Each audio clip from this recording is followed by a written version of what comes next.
Hello guys. Hi. Hi guys. Kani si Baby Zack guys. Mali na siya ligo guys. Oh. Ano na ang ligo mong bata. Ano na ang ligo. Ano siya guys. Ano lang ko i-share sa inyo na gamay. Sa ako ang last na video guys. Ano siya. Butangan ako siya og sa iyang maintenance. Cetaphil and then hydrocortisone. So, after na ako butang ani guys. Butangan ako siya ha. Ay. Na. So guys. Butang ako siya.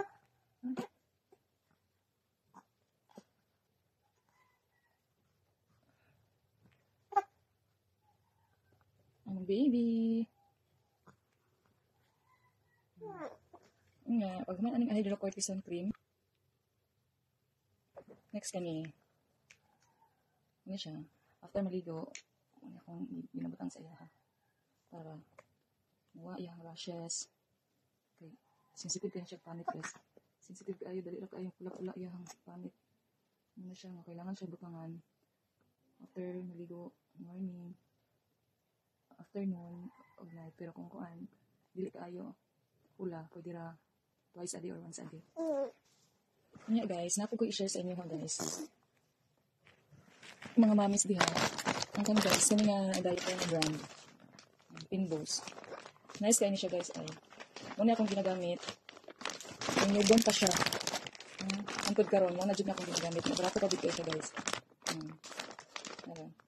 Muna akong gina-recommend sa inyo ha. Isa pa mga mamis dyan. Kani, hindi pa niya siya. Nice kaya yung hindi ko siya malapsan dahil yung guys ay. Mangihi siya. Balik ko dito. Ano siya. Nice kaya dito. Ano guys nga. Antod karon, maghapon akong ginagamit. After sa iyang pagpangas, maghapon eh. Wala ko nag-ilis-ilis og lain. Ano siya guys. Na ang akong pulbos kanya. Easy White Dove. Humot siya guys. POV, dili na ko ni siya mga dili na ko ni sponsor guys ha. Ako lang siyang gi-share sa inyo ha. Kay nindot siya quality para sa ko. I hope matry ko ninyo. Salamat kay guys. Salamat mga kamamshis. Thank you so much. Bye-bye. Bye-bye, Zack. Bye-bye. Bye-bye. Bye-bye. Bye-bye.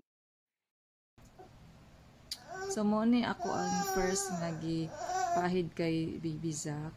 Hydrocortisone is Exacort.